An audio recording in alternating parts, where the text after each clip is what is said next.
Hello everyone, so welcome back to my channel. Definitely आज basically हम लोग part 15 को कवर करेंगे, जो मेरा ट्रेडिंग 90 डेज सीरीज चल रहा है उसमें। ठीक है, डेफिनेटली पुरानी वीडियोस में हम लोग ने 1 से 9 पार्ट तक की कंप्लीट साइकोलॉजी के ऊपर बात करी है। ठीक है, यानी कि एक ट्रेडर की क्या क्या साइकोलॉजी होनी चाहिए, यानी कि उसमें डिसिप्लिन, कंसिस्टेंसी, कैसे ट्रेडिंग को एज अ बिजनेस कंसीडर करना है। ठीक है, फियर, ग्रीड, ठीक है, तुम्हें गैम्बलिंग नहीं करनी है, तुम्हें स्ट्रैटेजी कौन सी यूज़ करनी है, उसको टेस्ट कैसे करना है। तो ये सब बेसिकली हम लोग ने कंप्लीट साइकोलॉजी की 1 से 9 पार्ट में कवर करी थी। उसके बाद मैंने शुरू किया था 10 और 11 पार्ट में कैंडलस्टिक पैटर्न्स को, यानी कि तुम्हें कैंडलस्टिक के बारे में पूरी डिटेल में वीडियो बनाई थी। उसके बाद उसमें कितने तरह के पैटर्न्स होते हैं उन सबको कवर किया था, तो वो बेसिकली इन दोनों पार्ट में कवर हो गया था। देन उसके बाद हम लोग ने शुरू करा था टेक्निकल एनालिसिस। ठीक है, तो टेक्निकल एनालिसिस में हम लोग ने बेसिकली सपोर्ट रेजिस्टेंस को बहुत अच्छे से समझा था। उसमें कितनी तरह की स्ट्रैटेजीज होती हैं, कैसे उनको अप्लाई करते हैं वो सीखा था। फिर उसी के साथ साथ मैंने वो बेसिकली सपोर्ट रेजिस्टेंस के बाद हम लोगों ने ट्रेंड लाइन क्या होता है, चैनल क्या होते हैं, इन सबको कवर किया था और इसमें किस तरह की स्ट्रैटेजीज़ को अपनाना चाहिए एक अच्छे ट्रेड कैप्चर करने के लिए, वो सब डिस्कस किया था। तो टेक्निकल एनालिसिस भी मेरी कंप्लीट हो गई थी। तो यानी कि मैंने पहले साइकोलॉजी को कवर किया, फिर मैंने कैंडलस्टिक पैटर्न्स को कवर किया, फिर मैंने टेक्निकल एनालिसिस को कवर किया। अब आज से बेसिकली जो हमारा 14-15 पार्ट स्टार्ट होने वाला है, उसमें हम लोग कवर करेंगे चार्ट पैटर्न्स। ठीक है, क्योंकि यही बहुत ही प्रोफेशनल ट्रेडर इसको यूज़ करते हैं। तो डेफ़िनेटली इस सीरीज़ में अगर आगे बने रहना है तो डेफ़िनेटली चैनल को सब्सक्राइब कर लेना, बेल नोटिफ़िकेशन ऑन कर लेना, क्योंकि अभी तो हमारी 14-15 पार्ट कवर हुए हैं, अभी तो हमें कम से कम 90 पार्ट्स कवर करने हैं। ठीक है? तो इसमें बेसिकली हम लोग तुम बिगिनर लेवल से प्रो लेवल तक की हम ट्रेडर की सीरीज़ चला रहे हैं। तो डेफ़िनेटली सब्सक्राइब कर लेना सो दैट कि आने वाली वीडियोज़ का नोटिफ़िकेशन तुम्हें मिल सके। ठीक है? तो आज बेसिकली हम लोग मार्केट का जो सीक्रेट लैंग्वेज होती है, यानी कि प्रेडिक्ट करते हैं जो प्राइस मूव्स टाइप प्रो की तरह, उसको डिस्कस करेंगे। यानी कि चार्ट पैटर्न बहुत ही इंपॉर्टेंट होते हैं जो प्रो ट्रेडर लोग यूज़ करते हैं। वो हम आज की वीडियो में कवर करेंगे।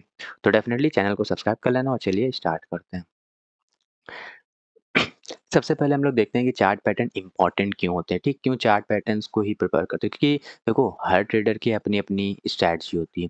कुछ लोग इंडिकेटर यूज़ करके ट्रेड करते हैं, कुछ लोग बेसिकली कैंडलस्टिक पैटर्न्स को यूज़ करके ट्रेड करते हैं, कुछ लोग टेक्निकल एनालिसिस का यूज़ करके ट्रेड करते हैं like support, resistance, trend line, ascending channel, descending channel उसको। और कुछ लोग बेसिकली चार्ट पैटर्न्स को यूज़ करते हैं क्योंकि इस मार्केट में सब कुछ काम करता है, बस तुम्हें अच्छे से उसको यूटिलाइज़ करना आना चाहिए। तो चार्ट पैटर्न बेसिकली क्या होता है? तो सिंपली विजुअल्स का रिप्रेजेंटेशन होता है। यानी कि ये कुछ शेप्स और स्ट्रक्चर्स होते हैं जो प्रिडिक्ट करते हैं फ्यूचर्स मूव को। ठीक है?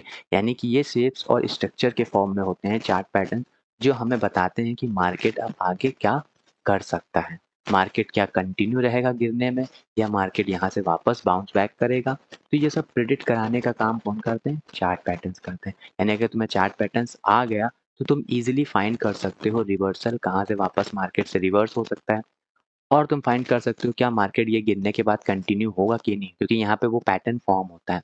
अगर रिवर्सल पैटर्न फॉर्म होता है तो डेफिनेटली वहाँ से रिवर्स करेगा और अगर कंटिन्यूअस पैटर्न फॉर्म होता है तो वहाँ से कंटिन्यू होता है, क्योंकि मार्केट ही सुप्रीम होता है। उसको जो करना होता है वो ऑलरेडी आपको प्राइस एक्शन में दिखाता है। तो इसीलिए बेसिकली चार्ट पैटर्न सबसे पहले क्या बताता है, बेसिकली विजुअल्स का रिप्रेजेंटेशन देता है, यानी कि शेप और स्ट्रक्चर्स होते हैं जो फ्यूचर के प्रिडिक्ट करते हैं कि क्या प्राइस होने वाला है। दूसरा, मार्केट की साइकोलॉजी को भी बताते हैं। क्यों? क्योंकि बेसिकली एक ट्रेडर का इमोशन कहाँ पे होता है? बॉटम पे वो हमेशा फ़ियर करता है और जब टॉप बन रहा होता है तो वहाँ पे ग्रीड करता है और जब कंसोलिडेट करता है तो वहाँ कुछ कर नहीं पाता है। तो डेफ़िनेटली एक ट्रेडर क्या होता है, जब उसका हाई बन रहा होता है तो यहाँ पे उसको ग्रीड होती है, ठीक है? बट वो ग्रीड क्या उसको कामयाब कर पाती है एक प्रोफेशनल ट्रेडर में? या बेसिकली जब एक बॉटम बनता है तो यहाँ उसको डर लगता है। तो क्या वो डर उसका बेसिकली यहाँ पे जस्टिफ़ाई होता है कि नहीं, वो देखते हैं। तो इसीलिए बेसिकली ये चार्ट पैटर्न्स को रीड करते हैं कि मान लो अगर टॉप बन भी गया तो यहाँ पे ऑलरेडी वो प्राइस एक्शन ऐसा कोई कंटिन्यूअस पैटर्न फॉर्म करेगा जो कि चार्ट पैटर्न के अंडर में आता है। तो वहाँ से हम कह सकते हैं अब मार्केट कंटिन्यू अभी यहाँ पे भी रहेगा। बट अगर मान लेते हैं वहीं टॉप पे कुछ ऐसा पैटर्न बन गया जो रिवर्सल पैटर्न हो चार्ट पैटर्न्स में, जैसे डबल टॉप, बॉटम, तो वहाँ से हम डिसाइड कर सकते हैं कि मार्केट यहाँ नीचे आएगा। तो ये सब खत्म कर देता है जब आप चार्ट पैटर्न्स को रीड करना सीख कर जाते हो।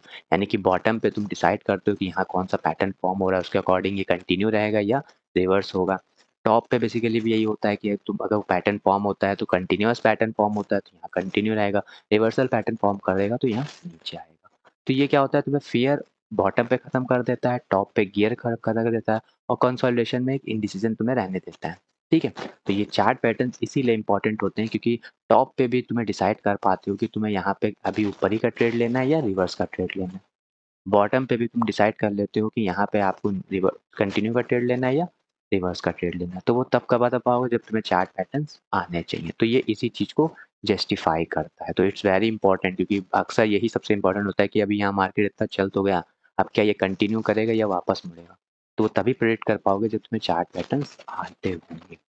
तीसरा, ट्रेंड को आइडेंटिफाई करता है। वही मैं बोल रहा हूँ कि ये कंटिन्यू रहेगा या रिवर्सल आएगा प्रूवन प्राइस स्ट्रक्चर में। ठीक है, यानी कि जो भी आप स्ट्रक्चर बन रहा है, जो बुलिश आया है बेसिकली एक ट्रेंड, तो क्या ये कंटिन्यू रहेगा या रिवर्स कर जाएगा। तो उसको आइडेंटिफाई करने का काम भी चार्ट पैटर्न्स करते हैं। और टेक्निकल फाउंडेशन भी बेसिकली प्रोफेशनल ट्रेडर जो होते हैं या इंस्टीट्यूशंस होते हैं, रिटेल ट्रेडर्स होते हैं वर्ल्ड वाइड, उनके लिए बहुत ही इंपॉर्टेंट रोल प्ले करता है। तो इट्स वेरी इंपॉर्टेंट, देख लो चार्ट पैटर्न कितना इंपॉर्टेंट रोल प्ले करता है। पहले फ्यूचर मार्केट को प्रिडिक्ट करता है, ठीक है। बॉटम पे फियर ग्रीड पे टॉप खत्म कर देता है, क्योंकि बेसिकली आप यहाँ पे आइडेंटिफाई कर पाते हो ट्रेंड की कंटिन्यू रहेगा या रिवर्स करेगा। और बेसिकली सबसे इंपॉर्टेंट बैकबोन होता है जो प्रोफेशनल ट्रेडर भी यूज करते हैं इसको। तो this is the importance of chart patterns. Now move on करते हैं और कुछ चीजें डिस्कस करते हैं। बात करते हैं कि टाइप्स ऑफ पैटर्न्स कितने के तरह के होते हैं, ठीक है। तो दो ही तरह के पैटर्न्स होते हैं भाई, या तो रिवर्स करेगा मार्केट या बेसिकली कंटिन्यू करेगा। तो इसकी एक अलग पार्ट हम लोग डिटेल में समझेंगे इसको, रिवर्सल पैटर्न को। फिर एक नए पार्ट में हम लोग डिस्कस करेंगे कंटिन्यूअस पैटर्न में, क्योंकि यहाँ पे बस मैं सिर्फ इंपॉर्टेंस बता रहा हूँ, चार्ट पैटर्न्स क्या होते हैं, चार्ट पैटर्न्स के टाइप क्या होते हैं। आने वाले पार्ट में हम लोग वन बाय वन दोनों पैटर्न्स को अच्छे से पढ़ेंगे, डिटेल में पढ़ेंगे, ठीक है। क्या स्ट्रैटेजी अपनानी चाहिए, ठीक है, कैसे हमें ट्रेड लेना चाहिए, वो सब आने वाले पार्ट में कवर करेंगे। लेकिन नेक्स्ट पार्ट में हम इसको कवर करेंगे, उसके नेक्स्ट पार्ट में हम लोग इसको कवर करेंगे, ठीक है, क्योंकि ऐसे बहुत लेंथी वीडियो बन जाएगी। तो आज पहले हम लोग डिस्कस करते हैं कि रिवर्सल पैटर्न होते कितने तरह के हैं। तो तीन तरह के होते हैं, head and shoulder, double top या ट्रिपल टॉप होते हैं, ठीक है। ये जब भी बने तो समझ जाओ मार्केट यहाँ से रिवर्स होने वाला है। अब इनका स्ट्रक्चर कैसा होता है, तो हेड एंड शोल्डर तो सिंपल तुम बना सकते हो, एक बार प्राइस आया, फिर एक बार प्राइस गया, फिर एक बार प्राइस गया, तो अब ये क्या बन गया, ये दो शोल्डर बन गया और ये आपका हेड बन गया। तो अब जब इसको नेकलाइन को ब्रेक करता है तो डेफिनेटली ये एक रिवर्सल पैटर्न हो सकता है। तो मान लो मार्केट इतना चढ़ा, ये बार बना दिया टॉप पे, तो यहाँ से क्या होगा, तुम्हें ग्रिड नहीं पड़ेगी क्योंकि तुम ऑलरेडी देख चुके हो ये स्ट्रक्चर रिवर्सल का है। तो डेफिनेटली तुम रिवर्स का ट्रेड लोगे। या बेसिकली मार्केट नीचे आया, फिर इसने ये स्ट्रक्चर बनाया, ठीक है, ऐसे। तो यहाँ से क्या दिख रहा है कि इसने अब बॉटम पे बेसिकली हेड एंड शोल्डर बनाया, तो ये भी क्या है, एक रिवर्सल का साइन। तो इसे इसको ब्रेक करेगा, आप ऊपर का साइड रिवर्स ट्रेड ले सकते हो। तो ये हेड एंड शोल्डर हो गया। उस तरीके से डबल टॉप बॉटम भी होता है, ट्रिपल टॉप बॉटम भी होता है। मान लो कोई एक रेजिस्टेंस लेवल होता है, उस पर एक बार टच किया, फिर आया, फिर टच किया, फिर जैसे इस नेकलाइन को ब्रेक करा, समझ जो ये रिवर्स होने वाला है। ऐसे ही मार्केट नीचे आ रहा है, तो उसने क्या किया, एक बार इस सपोर्ट को टच किया, फिर दोबारा टच किया, और जैसे इस नेकलाइन को ब्रेक किया तो डेफिनेटली अब यहाँ से रिवर्स होने वाला है। ऐसे ट्रिपल थोड़ा और स्ट्रॉन्ग होता है, यानी कि एक बार, दो बार, तीन बार कंफर्म करता है, फिर ब्रेक करता है तो वो ट्रिपल टॉप बनता है। ऐसे ही तीन बार बॉटम को टच करता है, फिर नेकलाइन को ब्रेक करता है, तो ये ट्रिपल टॉप बॉटम होता है। तो that is all about the reversal pattern. तो जब भी आप प्राइस एक्शन अब देखने जाओगे, कैंडल स्टिक देखोगे, तो इन पैटर्न्स को जरूर ऑब्जर्व करो, बॉटम पे और टॉप पे। ये बेसिकली तीनों पैटर्न रिवर्सल पैटर्न्स होते हैं। कंटिन्यू पैटर्न्स यानी कि अब मार्केट इतना गिर गया है तो क्या अब ये वापस और जाएगा ऊपर, तो वो चीज़ फाइंड करता है बेसिकली कंटिन्यूएशन पैटर्न। या ये मार्केट बहुत नीचे गिर गया है तो क्या और ये नीचे गिरेगा, तो कौन फाइंड करता है, वो कंटिन्यूएशन पैटर्न फाइंड करता हूँ। अब ये भी तीन तरह के होते हैं, फ्लैग एंड पीनट होते हैं जो कि बेसिकली स्ट्रॉन्ग ट्रेंड को आगे और फ्लो कराते हैं। ट्रायंगल्स पैटर्न होते हैं, इसमें सिमेट्रिकल असेंडिंग डिसेंडिंग होते हैं। और वेजेस होते हैं, ठीक है, जो बेसिकली कंसोलिडेट करने के बाद लीड करते हैं। अब इनके स्ट्रक्चर देखना जरूरी है, ठीक है, क्योंकि इनके स्ट्रक्चर बहुत इंपॉर्टेंट होते हैं। सो लाइक दिस, देखो जो फ्लैग पैटर्न होता है वो कैसा होता है, मान लो ऊपर गया मार्केट, अब यहाँ पे क्या करेगा, ऐसे कंसोलिडेट करेगा। तो इसका मतलब क्या है, ये एक फ्लैग पैटर्न है और ये बुलिश फ्लैग, मतलब फ्लैग मैंने बताया, वेज बताया, या ट्रायंगल बताया, या पीनट बताया, तो ये जनरली ये सब कैसे हैं, ये सब कंटिन्यूएशन पैटर्न, यानी कि मार्केट जिस तरफ जा रहा है उसी तरफ जाएगा, बट थोड़ा कंसोलिडेट करके जाएगा। जैसे यहाँ पे ये बना ऐसे ऐसे ऐसे, जैसे इसका ब्रेक आएगा तो ये कंटिन्यूएशन पैटर्न को रिप्रेजेंट करेगा। ऐसे बेरिश फ्लैग क्या होता है कि मार्केट ने गिरा, अब गिरने के बाद ऐसा तुम देखते होगे, खासकर ये बहुत अच्छे से काम करता है क्रिप्टो मार्केट में, ठीक है। ऐसे गिरा तो अब ये बेरिश फ्लैग बन गया। अब जैसे इसको इसने ब्रेक किया, डेफिनेटली ये कंटिन्यू रहेगा इसी ट्रेंड को। इस तरीके से आपके वेज फ्लैग कैसे होते हैं, तो थोड़ा स्लोप छोटा होता चला जाता है। जैसे ये मार्केट यहाँ से आया, अब ये कैसे कंसोलिडेट कर रहा है, कंसोलिडेट कर रहा है, जैसे ही ब्रेक करेगा वापस से ये कंटिन्यू रैली कंटिन्यू रखेगा। ऐसे वेज फ्लैग कैसे होता है, तो ये ऐसे आता है नीचे, फिर ये थोड़ा-थोड़ा कंसोलिडेट करके नीचे गिर जाता है। अब दोनों में फ़र्क क्या है फ्लैग और वेज में? दोनों में बस सिंपल फ़र्क है, बस तुम्हें वर्ड याद रखना है कि फ्लैग वेज सेम ही होते हैं, ठीक है? स्ट्रक्चर जब भी ऐसा दिखे यानी दोनों का जो पैरेलल लाइन स्लोप बन रही है, तो ये बेसिकली फ्लैग्स होते हैं और जो लाइन्स होती हैं वो धीरे-धीरे श्रिंक होते जाती हैं मतलब छोटी होती चली जाती हैं। तो डेफ़िनेटली वो क्या बताता है? वेज को बताता है। बट दोनों का काम यही होता है कंटिन्यूएशन में, ठीक है? मार्केट एक थोड़ा कंसोलिडेट करेगा, फिर वापस कंटिन्यू रखेगा। ऐसे ही गिरने वाले में भी मार्केट थोड़ा कंसोलिडेट करेगा, फिर कंटिन्यू करेगा। ऐसे ही वेज में भी मार्केट थोड़ा कंसोलिडेट करेगा, फ्लैग वेज बनेगा, ठीक है? फिर यहाँ से वापस कंटिन्यू करेगा। ऐसे ही मार्केट ने गिरा तो थोड़ा यहाँ कंसोलिडेट किया, बस ये थोड़ा अलग तरह की लाइन बनती है, यहाँ पे थोड़ा कंसोल मतलब ऐसे लाइन थोड़ी श्रिंक होती चली जाती है, फिर टूटता है। इसमें चैनल बनता है और जो पीनट होता है वो सबसे इम्पोर्टेंट होता है क्योंकि यहाँ पे जो होता है, जैसे देखो बुलिश पीनट ये आया, ये, तो इसमें एक लाइन ट्रेंड लाइन जो होती है अपर साइड टच कर रही होती है, ठीक है?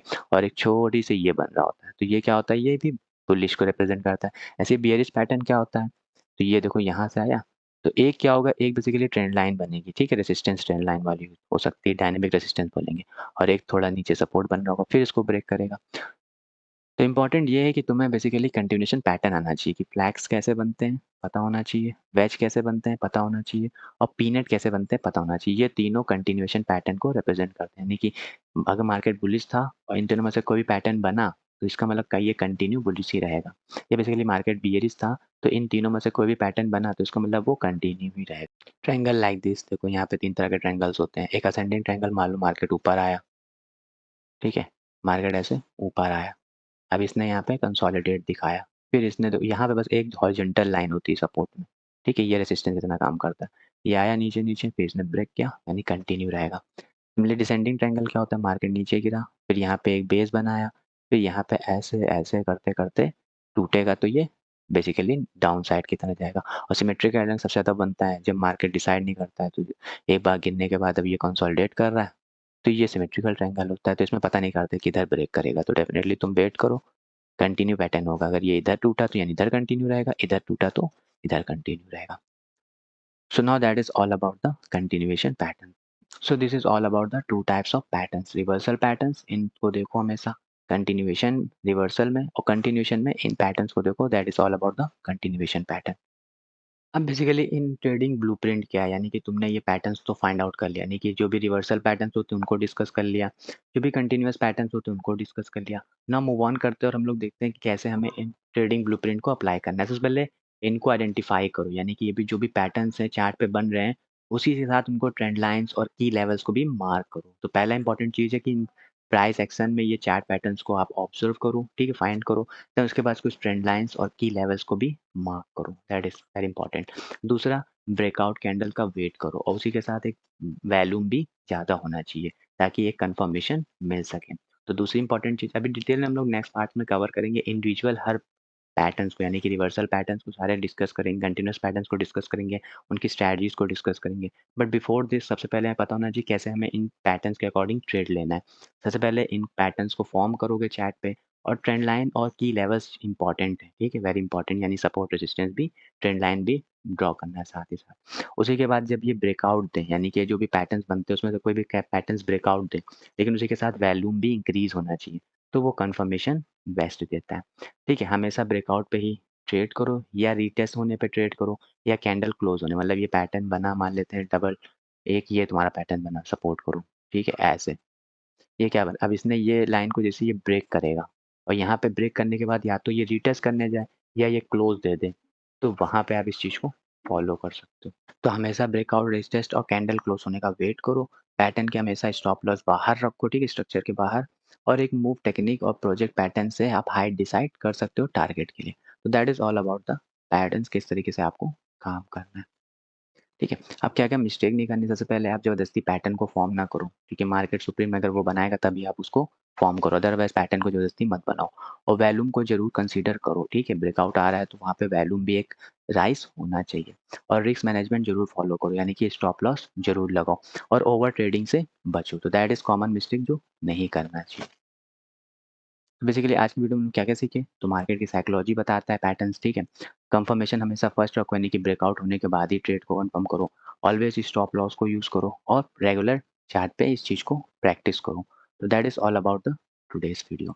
तो नेक्स्ट पार्ट में हम लोग बेसिकली डिटेल में इन पैटर्न्स को कवर करेंगे, ठीक है? यानी कि इनकी strategy, stop loss, target, entry कैसे बनाते हैं, वो सब नेक्स्ट पार्ट में कवर करेंगे, ठीक है? तो रेडी रहना नेक्स्ट पार्ट के लिए और वीडियो पसंद आए तो वीडियो को लाइक, कमेंट और सब्सक्राइब करना। मिलते हैं नेक्स्ट वीडियो में, टिल देन बाय।